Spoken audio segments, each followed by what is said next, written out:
expondrá la charla magistral Sistemas de Estimación Caudales, Tiempo Real en Aysén, el doctor Marcelo Somos, académico de la Universidad de la Frontera, del Departamento de Agricultura y Ciencias Forestales.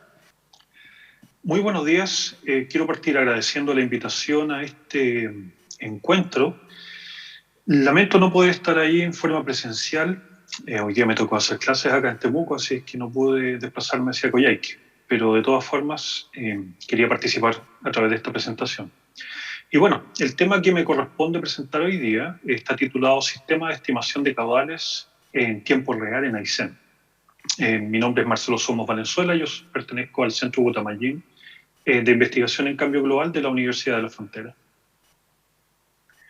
El temario de este tema, bueno, voy a hacer una breve introducción, tenemos solo 20 minutos para esta presentación, donde brevemente quiero hablar de los eventos extremos, qué es lo que son los eventos extremos, y en particular quiero hablar sobre la idea o esta noción, ¿no? Esta desconexión que existe entre la predicción del clima y la predicción de caudales. Luego quiero presentar un trabajo que hicimos hace ya un par de años atrás, que es básicamente de dónde sale esta idea de hacer un modelo de predicción de caudales en Aysén. Brevemente los avances que tenemos en este modelo en Aysén y unas conclusiones finales.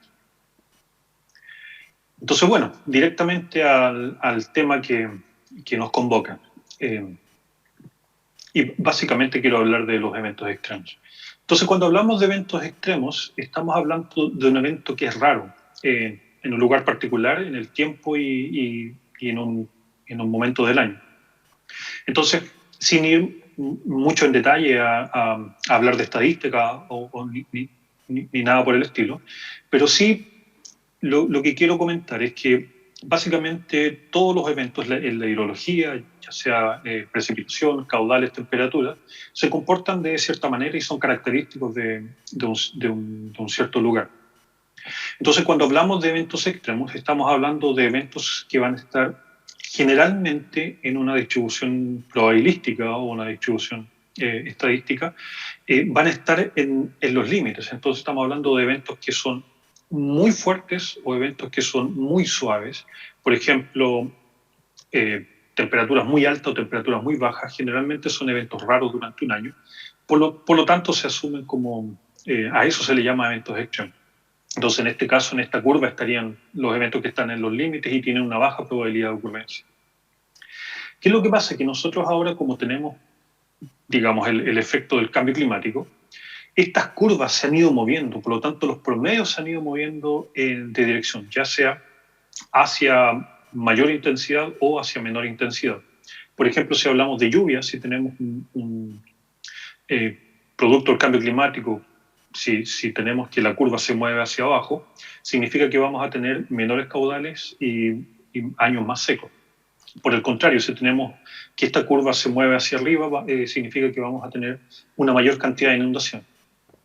Entonces, cuando trabajamos y cuando hablamos de cambio climático, básicamente lo que estamos hablando es que tenemos un cambio en esta probabilidad de que ocurran los eventos extremos, y estos eventos extremos ya dejan de ser algo raro, ya dejan de ser algo que tiene una probabilidad de ocurrencia baja, sino que ya empiezan a ser parte de un proceso que está más cercano al promedio de lo que ocurre en un lugar particular. Entonces, lo que sucede con esto, y aquí hay este artículo ya es viejo, ya es antiguo, ya es del año 2010, 11 aproximadamente, es cuando hablaban de la estacionalidad en sistemas de clima. Entonces, ellos decían que la estacionalidad está muerta. ¿Y a qué se referían cuando hablaban de que la estacionalidad está muerta? Significa que la forma en que nosotros calculamos o diseñamos, por ejemplo, nuestras obras o nuestros sistemas de ingeniería, generalmente se asume que estos se comportan de una forma cíclica. Por ejemplo, muchos estarán familiarizados con la tormenta de los 100 años o la tormenta de los 50 años, y que básicamente es un ajuste estadístico en el cual se asume que cada 50 años o cada 100 años, estadísticamente vamos a tener un evento de cierta magnitud. ¿Qué es lo que sucede ahora? Que si esa idea fuera en realidad tendríamos algo como la imaginada, donde tenemos un evento que se va repitiendo en ciertos ciclos. Sin embargo, lo que está ocurriendo ahora es que tenemos que en mi caso particular, yo trabajo en hidrología y en agua, tenemos que nuestra precipitación, que las temperaturas están cambiando, en algunas ocasiones están aumentando con una cierta tendencia, en otras ocasiones, como en la imagen C, tenemos cambios en las magnitudes, dependiendo de la temporada o del periodo de tiempo en el cual estemos, o como el ejemplo D, que tenemos cambios de frecuencia en los eventos. Entonces, todo lo que sucede o los comportamientos que se representan en la imagen B, C o D, significa que no cumple con estas condiciones de estacionalidad, que es lo que generalmente usamos para hacer nuestros diseños. Entonces, tenemos esta idea de que el comportamiento de los sistemas naturales va a ser como la imagen A, pero eso ya sabemos que no es efectivo, producto del cambio global, bueno, que es la mezcla del cambio climático y los cambios y los otros cambios que se producen, como el uso del suelo, entre otros. Entonces, bueno, aquí se nos viene una pregunta, porque este hecho de que tengamos cambios en la estacionalidad significa que cada vez es más difícil predecir lo que va a suceder en un año para diseño, por ejemplo, pero mucho más difícil es poder predecir lo que va a pasar, por ejemplo, al día siguiente o al mes siguiente. Sin embargo, nosotros todos estamos súper familiarizados con esta predicción de tiempo. Cada vez que uno va a la naturaleza, a la montaña o hacer, no sé, cualquier actividad, uno revisa el tiempo, lo vemos en la televisión o en el celular a esta altura, que siempre tenemos una predicción de 5 o 10 días, y generalmente le creemos porque tienen un resultado bastante certero, ¿no? Entonces la pregunta es, ¿por qué no pasamos, si somos capaces de predecir el tiempo, por qué no podemos predecir los caudales? Si los caudales en este caso son una consecuencia de lo que va a pasar en el tiempo. Si sabemos que mañana va a llover, probablemente en algún momento posterior a la lluvia o durante la lluvia los caudales van a aumentar. Si existe un aumento de temperatura y tenemos un lugar que está nevado, por ejemplo, sabemos que probablemente esa nieve se puede derretir y eventualmente ir a los caudales. Entonces, ¿por qué no hacer la traducción, ¿no?, del clima hacia la superficie y cómo eso afecta a nuestros sistemas o nuestra red de drenaje de cuencas particulares? Entonces, aquí tenemos un ejemplo. Por ejemplo, esto es un caso típico de un río atmosférico. Los ríos atmosféricos son, generalmente uno los puede ver en las predicciones del tiempo, y uno ve estas imágenes, ¿no?, que van pasando. Entonces uno podría decir que tenemos un río atmosférico que viene con una gran cantidad de humedad y que probablemente, por el efecto de orográfico, va a precipitar en un lugar particular. Y eso, por ejemplo, tenemos ejemplos de catástrofes que han sucedido en Chile. Este es el caso de la Villa Santa Lucía, que sucedió hace ya unos 4 o 5 años atrás, en el 2017, en diciembre del 2017, donde un río atmosférico en contacto trajo mucha humedad, mucha precipitación y finalmente produjo, por condiciones locales, ¿no?, que se produjera que se gatillara un aluvión, y con las consecuencias que esto tuvo para la población y para la Villa Santa Lucía en ese entonces. Otro ejemplo que tenemos acá, por ejemplo, este es el caso del colapso del puente ferroviario acá en la Araucanía, cerca de donde yo me encuentro. Y bueno, lo que sucede es uno de los efectos del cambio climático, que existió mucha nieve, cayó mucha nieve semanas antes de este evento, luego precipitó en altura, precipitó lluvia, precipitó agua líquida, y eso hizo que, como el agua tiene mayor energía que la nieve, le traspasa esa energía a la nieve, la derrite y se produce esta inundación, que no es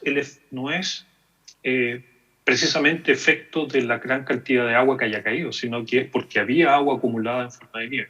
Y este tipo de eventos es cada vez más frecuente, en particular en áreas cerca del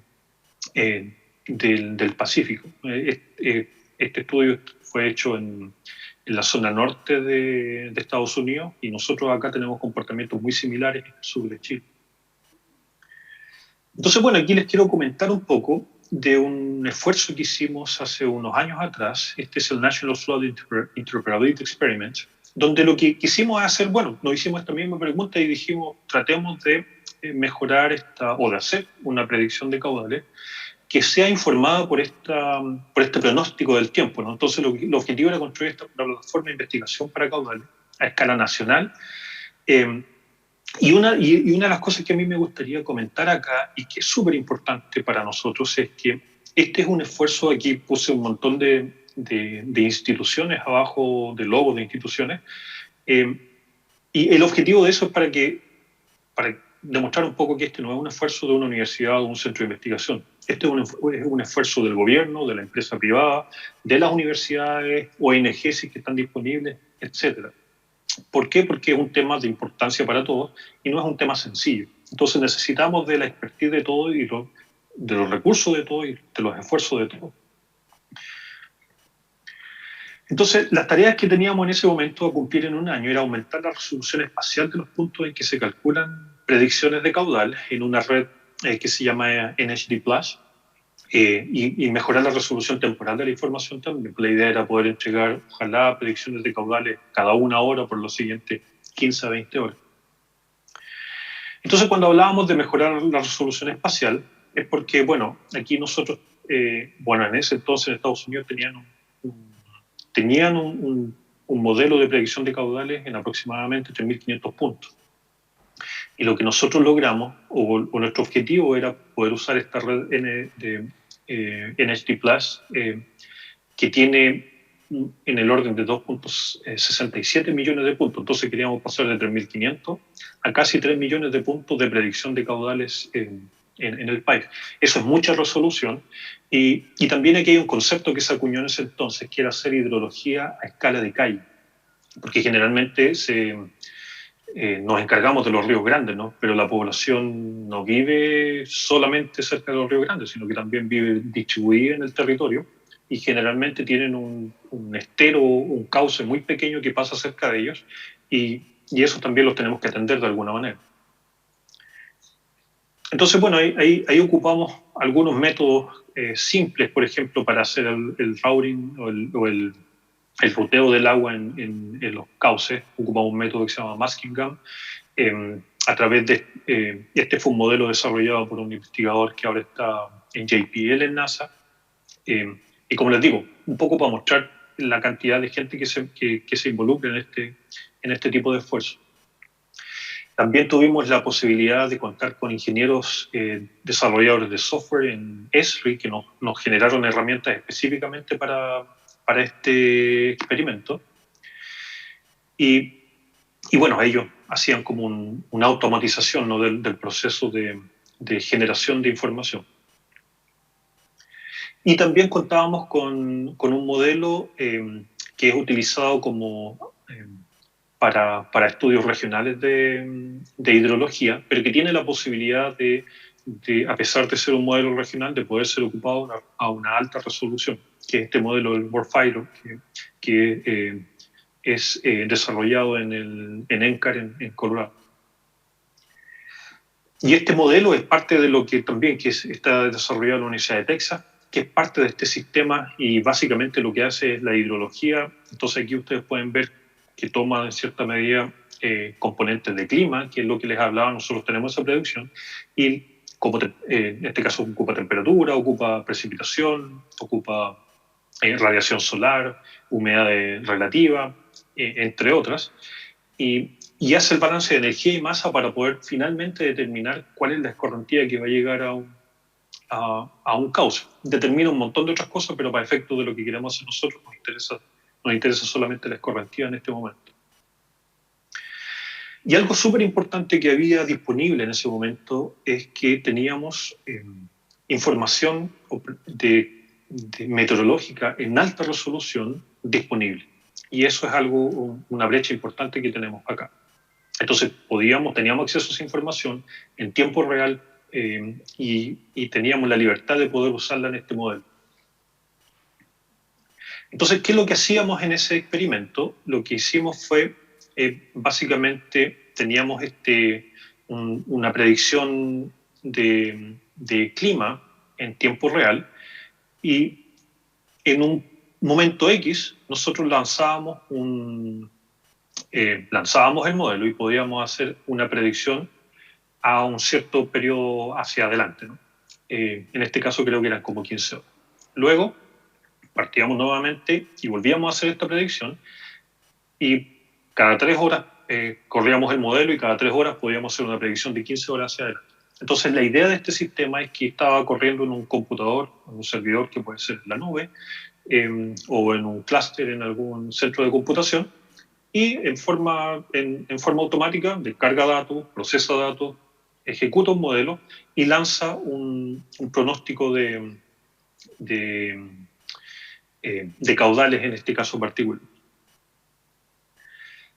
Entonces, bueno, ¿cuál fue la característica de este experimento? Que llegó a un punto en que dejó de ser un experimento y luego al año siguiente pasó a ser uno de los 2 modelos oficiales de Estados Unidos para la predicción de caudales, que ahora se llama el National Water Model, que si quieren lo pueden googlear por ahí, y lo van a encontrar. Y esto es consecuencia de ese experimento en el cual trabajamos durante ese año, donde aprendimos un montón de cosas, nos equivocamos un montón, pero logramos finalmente sacar un producto que llegó a la operatividad y pasó y el gobierno de alguna manera, la agencia encargada lo acoge y lo hace oficial.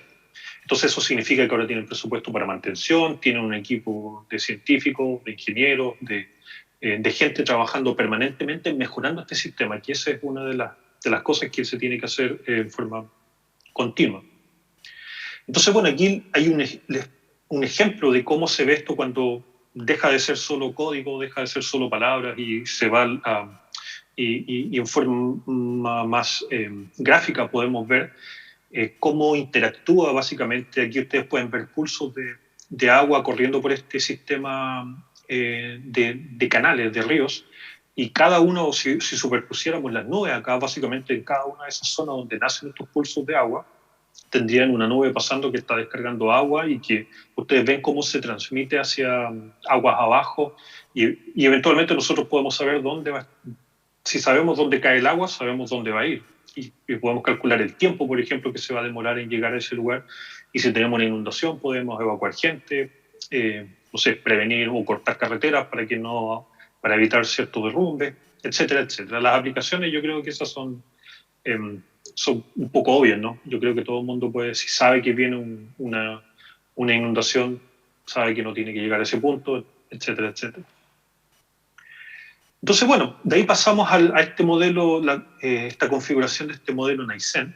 Y en Aizen, bueno, no tenemos, hasta este momento, en lo que hemos trabajado, primero es en definir qué datos vamos a utilizar.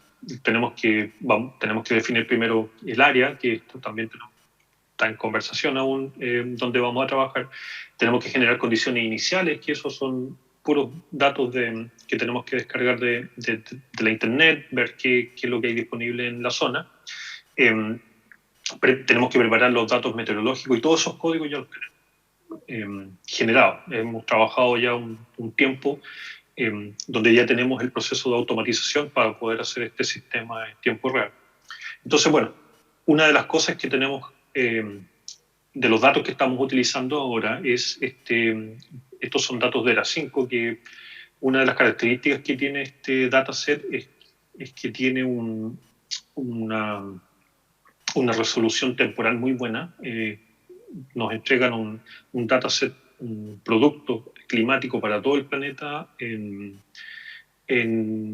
forma horaria. O sea, sabemos, hay un modelo global que nos va a entregar esta información de temperatura, precipitación, etcétera, y nosotros podemos en forma automática descargarla a un sistema y cortar, bueno, lo que queramos en nuestra área y utilizar esta información. Luego hacia el futuro, porque queremos hacer una predicción, a lo mejor no va a ser horaria, pero va a ser de al menos unas 3 a 6 horas, o con un tiempo de una resolución de 6 horas, pero con una con una predicción de aproximadamente 10 días. Entonces nosotros vamos a correr este modelo y vamos a poder hacer una predicción de cuáles van a ser los caudales que vamos a tener en los próximos, a lo menos 10 días. Aun cuando sabemos que mientras más nos alejamos hacia el futuro, la posibilidad de error es mayor, pero bueno, es una etapa inicial, ¿no? Y un potencial dataset que lo acabamos de encontrar es que el Servicio Meteorológico Argentino, ellos corren un modelo que incluye todo Chile y Argentina, parte de otros países, Uruguay está por ahí, y Paraguay, y está disponible en la internet y uno puede descargar con una muy buena resolución estos datos. Es algo que estamos recién explorando, pero de ser efectivo, que sería el mejor dataset que tendríamos disponible hasta este momento. Pero bueno, como les digo, es algo exploratorio todavía. Entonces, bueno, tenemos que definir el área de interés. Yo llevo un tiempo trabajando en el río Báquer, pero probablemente va a ser otra el área que vayamos a definir. Eso está en conversación aún. Pero lo bueno de estos datasets es que uno puede establecer estos dominios en el lugar que estime conveniente. Y bueno, ¿qué necesitamos? Necesitamos observaciones, porque aquí ustedes pueden ver un mapa de Chile, donde están las estaciones meteorológicas y los datos de clima, y se ve que tenemos muy poco dato, en particular en la región de Aysén. Si bien es cierto, se han hecho esfuerzos, pero necesitamos más observaciones, y necesitamos muchas observaciones, porque hasta ahora esto, como el título dice, esto es un modelo, y como modelo la probabilidad de que se equivoque siempre es alta. Entonces necesitamos observaciones ¿para qué? Para poder entregar la mejor información posible a la población, porque al final del día lo que queremos es informar a la gente. Entonces, si tenemos solo la información del modelo que no tiene con qué ser comparado, corremos el riesgo de entregar información que al final del día no va a tener mayor validez y va a perder confianza por parte de la población. Entonces, ¿cuáles son los próximos pasos y algunas conclusiones? Bueno, obviamente tenemos que seleccionar las cuencas específicas de interés, tenemos que evaluar forzantes climáticos actuales o los que produce el ICENMET, que también tiene un dataset, o la DMC, que también tiene por ahí algunos datos que producen y tenemos que ver cómo los accesamos. Tenemos que asimilar información satelital de condiciones de estado como nieve, humedad del suelo. Vamos a tener que usar algunas técnicas estadísticas de simulación del error, porque sabemos que nos vamos a equivocar en la predicción y esperemos que esa predicción sea posible de corregir estadísticamente para poder nuevamente tener una mejor calidad en la información que entregamos. Este es un trabajo en desarrollo permanente, así como el modelo que les mostré del National Weather Model. Ellos llevan ya 6-7 años trabajando en ese modelo y están permanentemente mejorándolo. Y esto también, si nosotros implementamos este modelo acá en Aysén, tiene que ser un trabajo que va a estar en constante mejora, para que vayamos aprendamos de nuestros errores y tengamos mejores salidas. Y idealmente este es un esfuerzo que involucra al sector público, privado y académico. Yo creo que quede solamente en un centro de investigación o en una universidad no tiene mucho sentido. Tiene que tener el input y el compromiso de instituciones públicas y privadas que al final del día nos beneficiamos todos con esto. Bueno, les agradezco por su atención. Creo que me pasé un par de minutos, pero estoy disponible. Aquí les dejo mi correo por si tienen alguna pregunta. Y nuevamente, muchas gracias por la invitación y bueno, y espero que hayan disfrutado esta presentación. Que tengan buena jornada.